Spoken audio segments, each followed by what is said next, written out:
여러분, 하나님께서 왜 저와 여러분을 불렀겠습니까? 하나님께서 이렇게 많고 많은 사람 가운데 내가 세상에 태어나기 전에 선택하시고 예정하셔가지고 우리를 이렇게 이 땅에서 하나님의 자녀로 살게 했는데 왜 불렀는지 여러분은 한번 생각을 해봤습니까? 바울의 고백 가운데 보면은 다메섹 도상에서 예수님을 만났습니다. 빛 가운데 만난 거죠. 그래서 질문을 합니다. 주여, 도대체 누구십니까? 자기의 걸음을 가로막고 자기의 시각장애가 일어날 만큼 강렬한 빛으로 나타난 그분이 누구인지 묻습니다. 그리고 하나 질문을 더 해요. 주여, 내가 무엇을 하리까? 주님께서 나의 길을 가로막고 나로 하여금 이렇게 지금까지 살아오던 걸음을 멈추게 하셨는데 내가 무엇 하기를 원합니까? 이렇게 묻는 질문이 나와요. 그래서 어떤 신학자들은 이 두 가지 질문이 세상에서 가장 위대한 질문이라고 그랬는데 여러분들 하나님 앞에 그렇게 한번 물어보신 적이 있습니까? 하나님, 이렇게 많고 많은 사람 가운데 왜 저를 하나님의 자녀로 불렀습니까? 왜 경산 아름다운 교회의 성도로 불렀습니까? 물어보신 적이 있습니까? 각자 하나님이 부르신 이유가 있고 까닭이 있고 원인이 있고 해야 될 사역이 있고 다 다를 수 있지만은 전체적인 목적, 하나님께서 이 땅에 수많은 사람들 그렇게 부르신 그 가장 큰 목적이 있습니다. 다시 말하면은 자동차 한 대 속에는 얼마나 많은 부속이 있습니까? 그러나 그 부속이 자동차 속에 때로는 핸들에 있고 때로는 바퀴에 있고 때로는 뒷좌석에 있고 여러 가지 있는 그 위치도 다르고 크기도 다르고 기능도 다르지만은 전체적으로 봤을 때는 자동차라는 그 부속품의 하나인 것처럼 하나님께서 인종도 다르고 우리의 모습도 다르고 우리가 배운 것도 다르고 우리의 재능도 다르고 우리의 모든 것이 다르지만은 그 모든 것을 부르신 가장 큰 목적이 뭐냐? 그것은 하나님의 홍보위원이 되라는 거예요. 하나님을 알리는 사람이 되라는 거예요.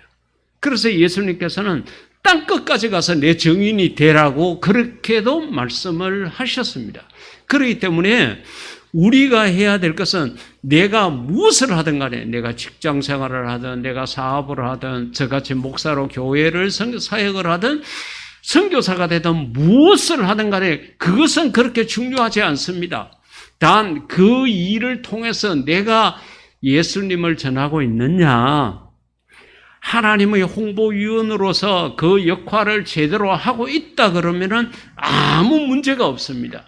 그렇기 때문에 사랑하는 성도 여러분, 여러분들이 하고 있는 일을 통해서 하나님을 널리 알리는 천국 홍보위원이 되시기를 주의 이름으로 부탁드립니다. 자, 그렇다 그러면은 내가 하나님을 전해야 되는데 그러면은 우리가 말하는 하나님이라는 것은 삼위일체 하나님, 그걸 이야기를 합니다. 그렇다 그러면은 우리 하나님은 어떤 분이라고 내가 전해야 되겠느냐? 그것이 오늘 보면 10절 가운데 있습니다. 제일 먼저 하나님의 핵심은 사랑이라는 거죠. 요한은 사랑은 여기 있으리 우리가 하나님을 사랑한 것이 아니요 하나님이 우리를 사랑하사. 여러분, 사랑에는 반드시 순서가 있습니다. 여러분들 결혼하실 때를 생각해 보십시오. 누가 먼저 사랑을 고백했습니까? 두 사람이 동시에 사랑을 고백할 수는 없습니다. 사랑하는 마음은 마음속에 있었지만은 사랑한다는 말을 제대로 할 수도 없고 또 어떤 사람은 자기 성격이 급하니까 그냥 네 사랑한다 이렇게 말할 수도 있습니다.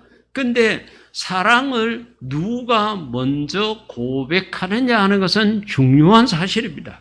그것은 그 사람이 상대방을 진심으로 사랑하기 때문에 그런데 요한은 하나님이 우리에게 먼저 사랑을 고백했다고 이야기를 합니다. 하나님이 우리를 사랑했다는 거죠. 보통 돈 적은 사람이 돈 많은 사람에게 내가 사랑합니다 고백하기가 쉽습니다. 권력이 적은 자가 권력 있는 자에게 사랑한다고 고백하기 쉽잖아요. 그런데 하나님, 우리 비교해 보십시오. 이거는 정말 게임이 안 됩니다. 하나님은 위대하시고 거룩하시고 존귀하십니다. 우리는 죄인 중에 죄인입니다. 그렇기 때문에 어떻게 보면은 하나님에 대해서 사랑을 고백할 때 죄인인 내가 거룩하시고 위대하신 하나님 앞에 무릎을 꿇고 하나님 저를 사랑해 주세요. 이렇게 우리가 간청해야 되는데 하나님이 얼마나 사랑이신지 하나님이 우리를 먼저 사랑했다고 그럽니다. 이 사랑을 반드시 마음판에 간직하고 살아갈 수 있기를 주의 이름으로 부탁을 드립니다. 우리 죄를 속하기 위하여 화목제물로 그 아들을 보내셨다. 다시 말하면은 하나님의 사랑은 말에 있는 게 아니라는 거죠. 말로만 내가 너를 사랑한다. 그게 아니라 뭘 줬어요. 줬는데 이게 풍성한 돈이나 물질이 아니라 그의 외아들, 하나밖에 없는 아들을 우리를 위해서 주셨다는 거죠. 여러분, 우리가 아들을 대한민국 땅에서 낳아가지고 군대 보내는 것만 해도 안타까워가지고 막 그렇게 눈물을 흘리고 안 나오던 새벽기도 나오고 그렇게 하는데 하나님은 우리를 사랑한다는 그 표시 중에 하나로 아들을 주셨는데 그냥 2년 동안 있다가 오라가 아니라 십자가에 못 박아서 죽는 자리에 주셨다는 거죠. 이런 사랑이 세상에 어디에 있겠습니까? 성도 여러분, 우리가 세상을 살아가다가 사랑의 배반을 느낄 때가 있습니다. 저 사람이 과거에는 나를 사랑했는데 이제는 등을 돌렸다. 저 사람이 과거에는 나를 그렇게 사랑하더니만은 이제는 나를 대적해서 오히려 반대편에 서는 자가 되었다. 사랑의 배신 때문에 마음 아파하고 잠 못 이루고 눈물 흘리고 하는 경우가 없잖아 있습니다. 그러나 여러분, 사람의 사랑은 변하기 마련이에요. 시간이 가고 날이 갈수록 변할 수밖에 없습니다. 그게 당연한 거예요. 그럴 때에 내가 사랑의 배신 때문에 마음에 상처를 입었을 때 생각해야 될 게 하나님 사랑입니다. 하나님의 사랑은 변함이 없습니다. 어저께나 오늘이나 변함없는 것이 하나님 사랑입니다. 하나님의 사랑은 그 크신 사랑입니다. 그렇기 때문에 우리가 세상을 살아가다가 사랑 때문에 상처를 입고 힘들어했을 때에 우리가 하나님 앞으로 더 바짝 가까이 가서 역시 하나님밖에 없습니다. 하나님이 나의 생명이시오, 나의 주인이시오, 나의 전부이십니다. 하나님 앞에 그 모든 것을 고백하며 마음의 상처를 깨끗하게 치유받는 그런 우리가 될 수 있기를 주의 이름으로 부탁을 드립니다. 출애굽기 34장 가운데 보면은 하나님이 자기를 소개합니다. 하나님의 자기 소개. 출애굽기 34장은 이스라엘 백성들이 출애굽을 해가지고 모세를 따라가지고 그 시내산 자락에 있을 때에 그때 생긴 일들이 이렇게 기록이 되어져 있습니다. 모세가 하나님의 부르심을 받고 시내산에 올라갔을 때에 연락도 안 되고 하니까 이 백성들이 모세의 형을 졸라가지고 결국은 금송아지를 만들게 됩니다. 모세가 40일이 지나고 난 다음에 내려왔습니다. 빈손으로 온 것이 아니라 하나님이 주신 돌판에 새겨진 십계명을 들고 내려왔는데 백성들이 금송아지 우상을 만들어 놓고 거기에 춤추고 난리를 치고 있는 거예요. 얼마나 모세가 화가 났는지 그 돌판을 던져서 깨워버렸습니다. 그런 사건이 있고 난 다음에 하나님께서 모세를 다시 부르게 됩니다. 그리고서 다시 부를 때는 이제는 너 스스로 돌판을 만들어 가지고 오라 그럽니다. 그래서 모세가 올라가게 됩니다. 그런 과정에서 하나님께서 내가 어떤 존재인가 하는 것을 모세에게 소개를 합니다. 그 소개의 말씀이 바로 34장 6절에 있습니다. 나 여호와는 여호와라는 말의 뜻은 언약을 지킨다. 약속한 것은 반드시 지킨다는 그런 의미가 있습니다. 그래 하나님께서 자기를 소개하면서 자비롭고 은혜롭고 쉽게 노하지 않고 사랑과 진실이 풍성한 하나님이다. 하나님께서 자기 자신을 그렇게 소개를 해요. 여러 가지 좋은 것들을 많이 했지만은 여기에서 사랑과 진실이 풍성하다. 나는 사랑을 천대까지 베풀고, 여러분 이 말이 얼마나 고맙습니까? 사랑을 그저 잠시 네가 내한테 잘할 때만 아니라 천대까지 베풀고, 그와 같이 이야기를 했습니다. 그런데 그러면은 우리가 흔히 아는 대로 좋으신 하나님이라 가지고 우리가 죄를 짓고 방자하게 살아도 하나님께서 그냥 오야오야 하고 지내느냐? 그게 아니라는 거예요. 죄를 지은 자에 대해서 회개하면 용서는 해준다.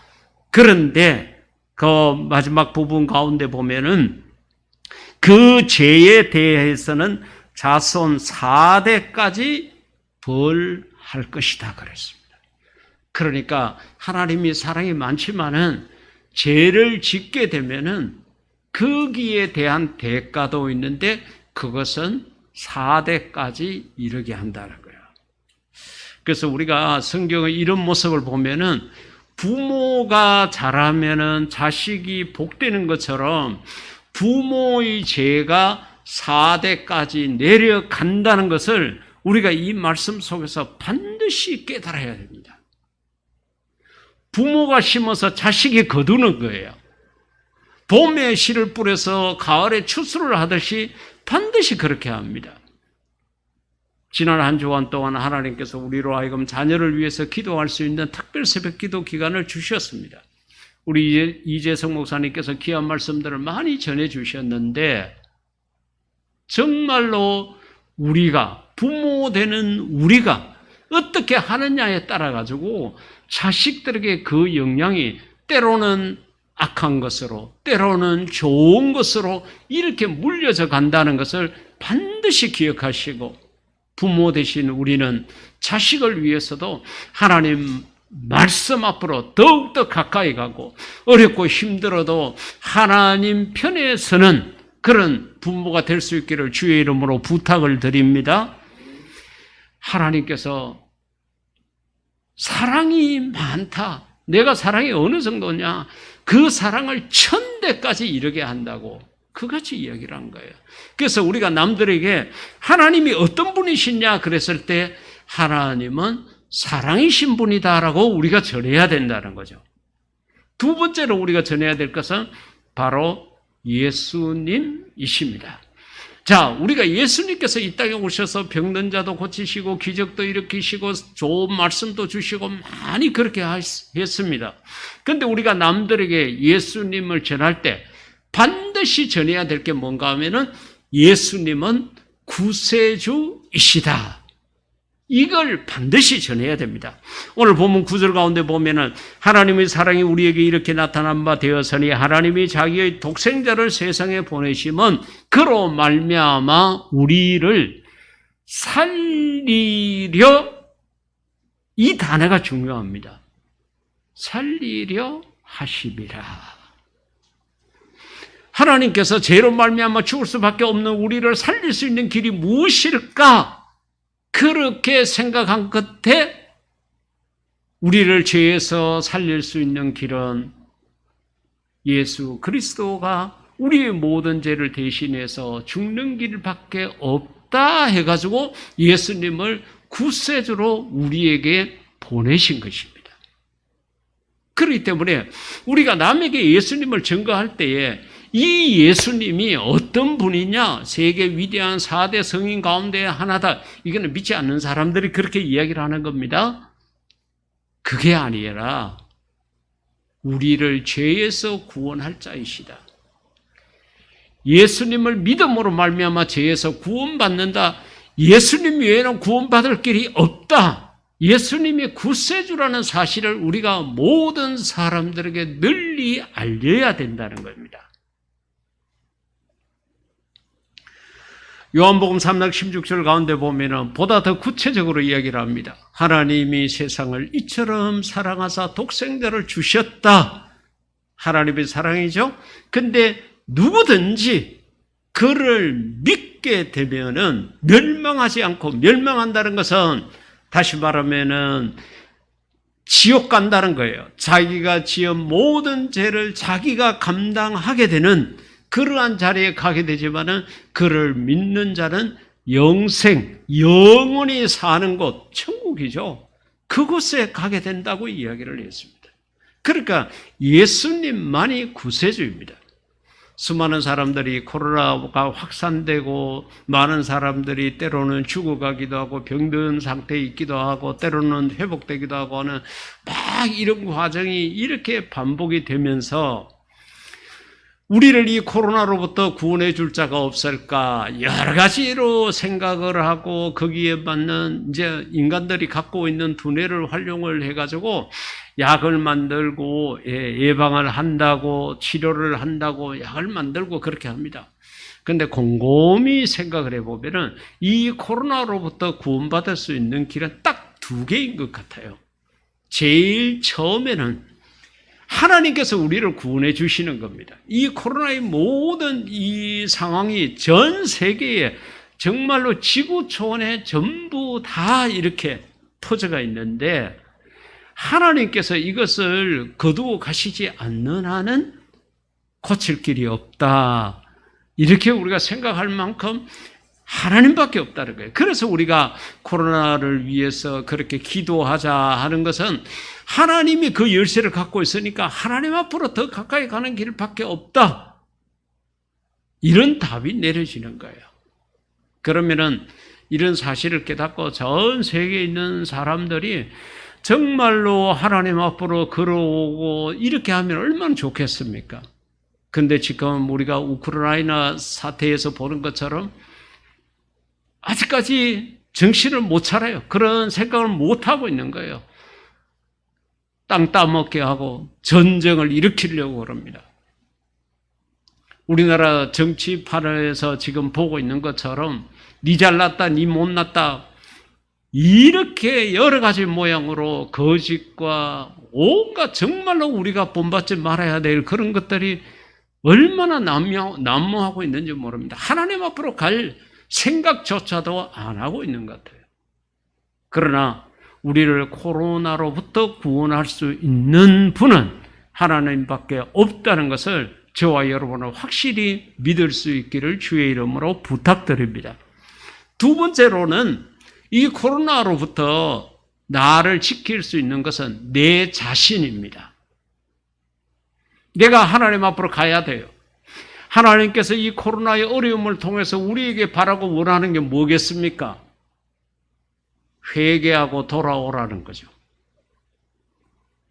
우리가 하나님 말씀대로 살고 우리가 바르게 살고 있는데 하나님께서 이렇게 코로나를 창궐하게 해가지고 많은 사람이 병들고 죽게 한다 그러면은 그 하나님은 나쁜 하나님입니다.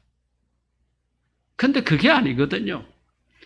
우리가 죄를 짓고도 뻔뻔스럽게 그 죄를 가리고 숨기고 변명하고 회개하지 않으니까 회개하고 돌아오라는 사인을 하나님께서 끊임없이 보내고 있는 거예요. 이러한 영적 깨달음을 갖고 내가 진실되게 하나님 앞에 회개하고 하나님 앞으로 가게 되면은 하나님께서 우리를 품어주시고 우리를 치료해 주시고 우리를 보호해 주실 줄 믿습니다. 그렇기 때문에 우리는 끊임없이 정결한 삶을 살도록 노력하고 그래도 넘어지고 쓰러지고 죄 가운데 뒹굴었던 것은 끊임없이 하나님 앞에 회개해서 내가 하나님이 원하는 아름다운 모습을 갖고 있어야 합니다.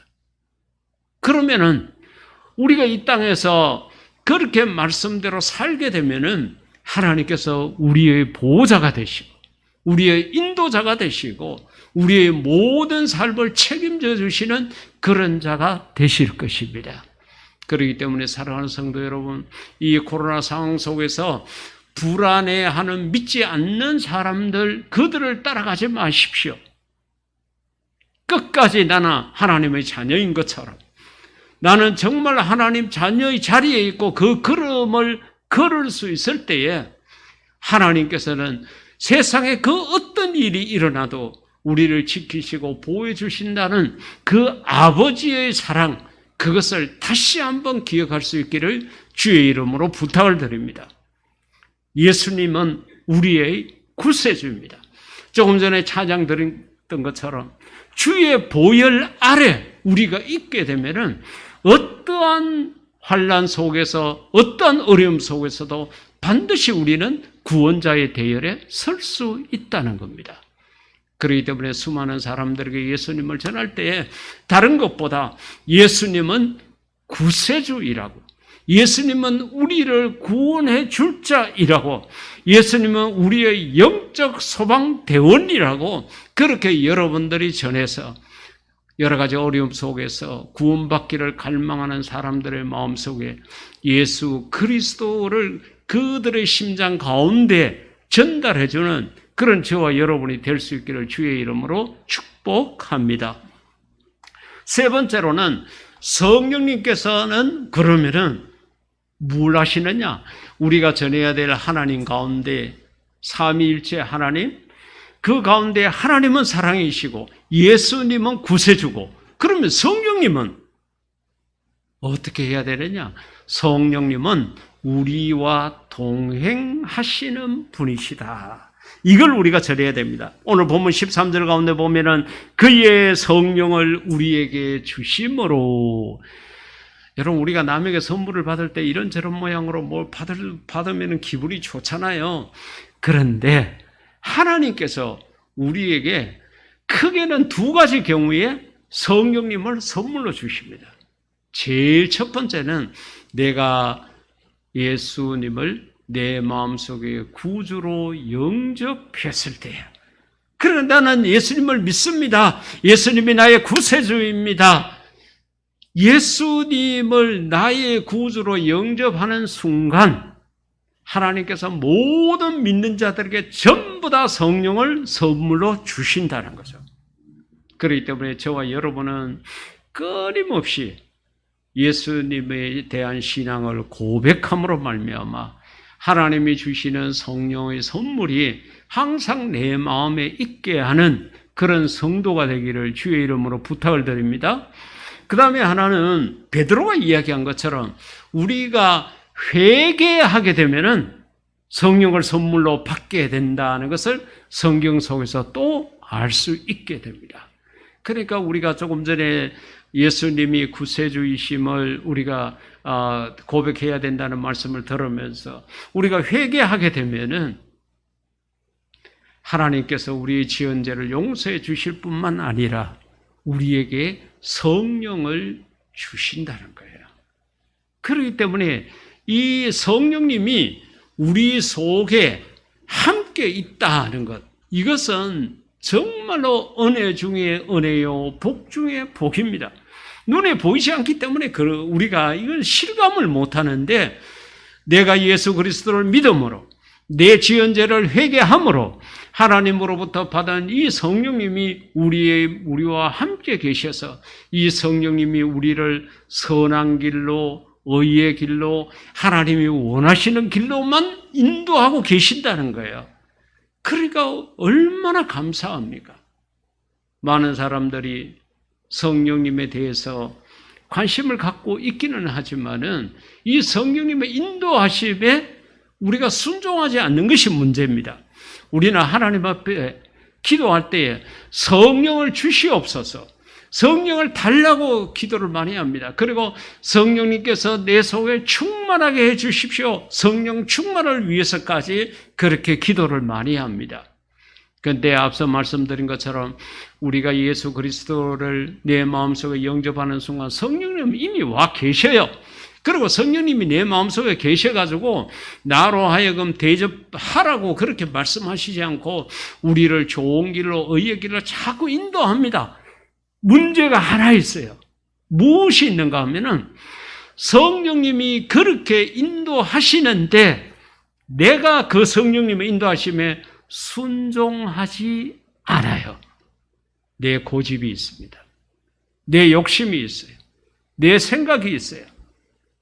성령님 인도를 아무리 하셔도 그게 아니라는 거예요. 성령님은 대한민국 땅에 살지 않으셔가지고 대한민국 현실을 잘 몰라서 그렇습니다. 성령님 가만히 계십시오. 이렇게 하고 내 고집대로, 내 뜻대로, 내 마음대로 살아가는 거예요. 그러니까 성령님께서 한두 번 우리를 인도하시고 몇 번이나 우리에게 권면하시다가 안 하면 어떻게 돼요? 성령님은 포기하십니다. 왜? 하도 해도 안 들으니까.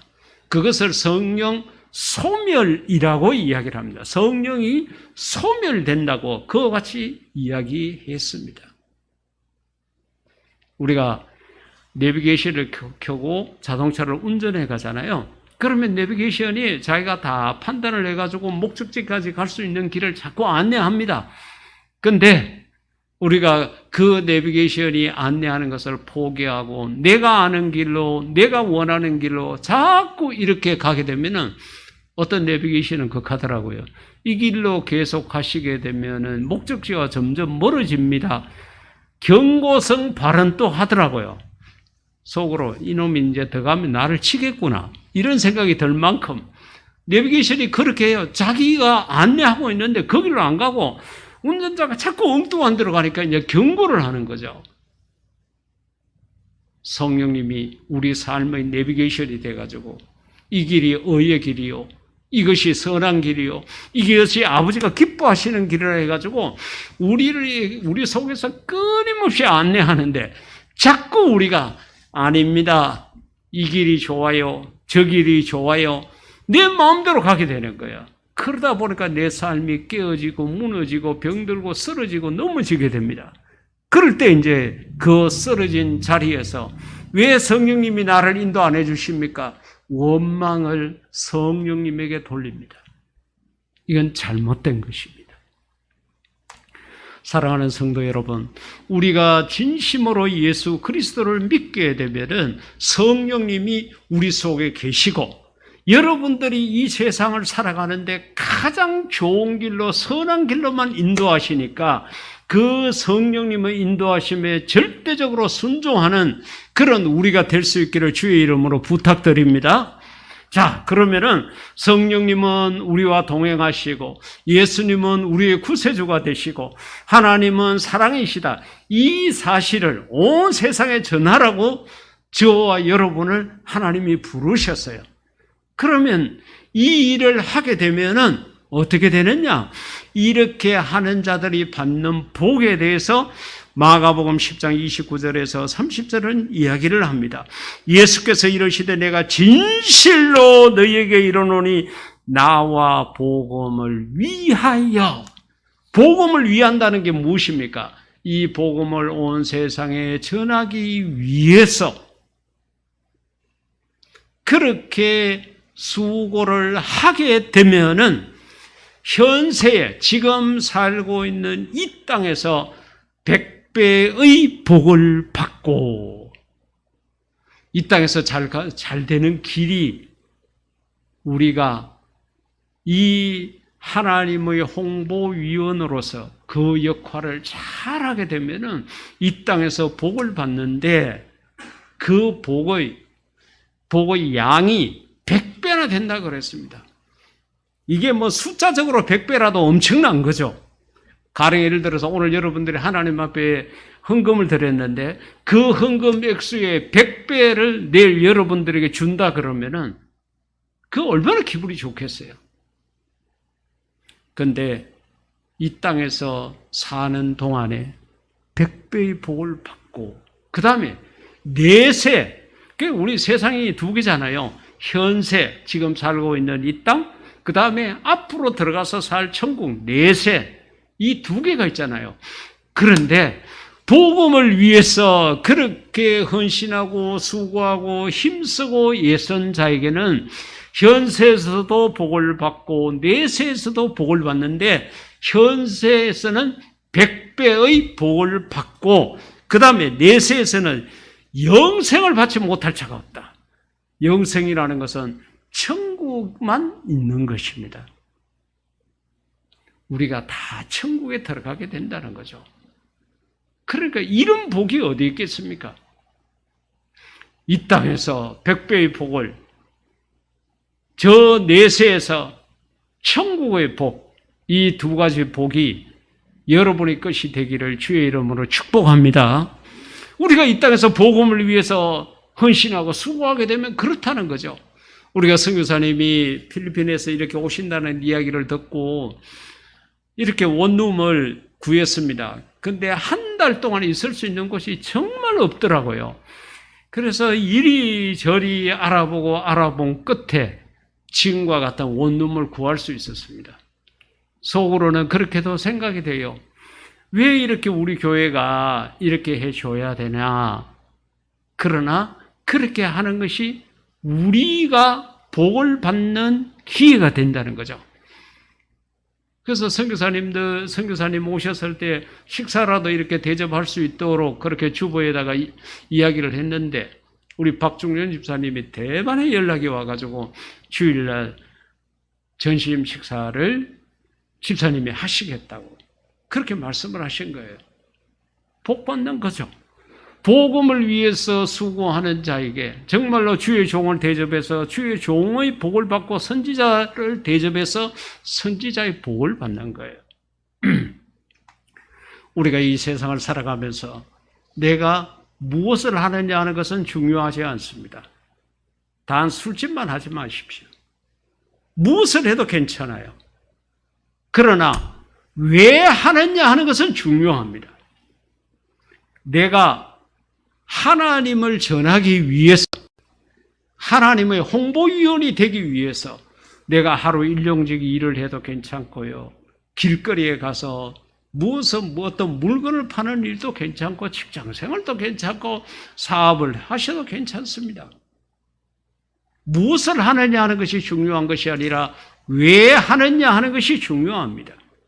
바라고 원하기는 오늘 이 말씀을 우리가 받았으니까 지금보다도 더 여러분들이 하시는 일을 통해서 우리 사랑의 하나님을 전하고 구세주 되신 예수님을 전하고 우리와 동행하는 성령님을 전해서 이 땅에서는 100배의 복을 받고 내세에서는 영생의 복을 받는 그런 저와 여러분이 될 수 있기를 주의 이름으로 축복합니다.